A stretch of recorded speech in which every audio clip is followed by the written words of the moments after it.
Static vision. Squinting but not telling in such a clear but marble space.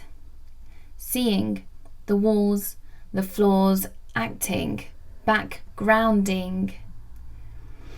It's raining on my glasses, dropping black specks darting at me, opposing normal vision. Pixels.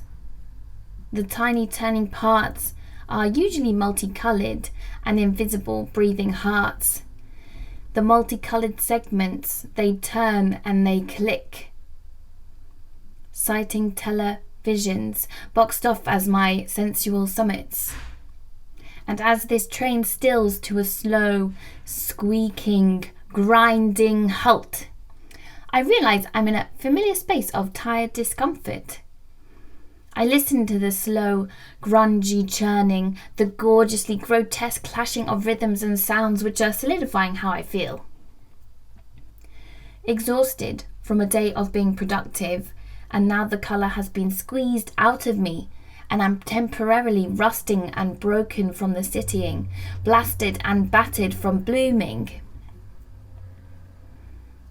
I sit in this wonkiness and watch the sparkly orange city stars. I was speeding, but now I'm a stalled ship. I'm resting, recharging and reflecting, and I ponder, how can I maximise my potentials, my previous moments? As life seems to be speeding up, stretched unevenly, exponentially, like the universe, like the world's technologies, its knowledges. Forms of transformation keep nudging and appearing, revolutionising my action, my thinking. These malleable dreams stream through, and you wouldn't believe me if I told you, but I'll tell you anyway because we are already in fantasy. Finally, I spread out the time I need to fish through hundreds of bright layers, clicking, controlling through screens, finding what I need, what I want. Mind wired correctly, temporarily, forced to function at maximum capacity, present intent streaming through whilst my hands and wrists are aching. Plugged in, aren't I technology? Kept back by biology, humming to mind-blending tunes that put me back in my rightful place. We have been gifted physical form to manifest physical things, to create, to change, and sometimes I feel awkward being in a body, but without bodies we couldn't have personal histories. We couldn't create, manifest, make the change we need in these times. And what times are these? What times indeed?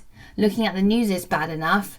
If only positivity bias was more conducive to our survival. And perhaps it is. I mean, maybe that's where we've got it wrong.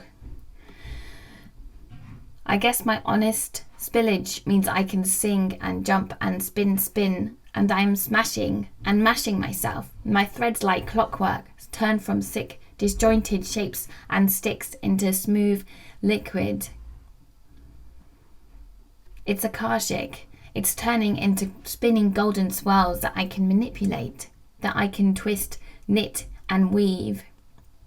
I realise that I'm suddenly tuned in and that I am in a more familiar form of frequency.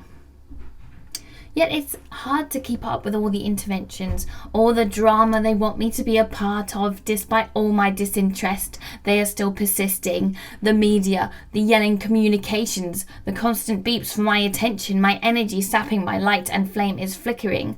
All the input attempts to grasp and outputs. Without much more thought, I jump off the boat into the ice cold. Smashing the surface, I dive straight down. Sometimes it's relentless.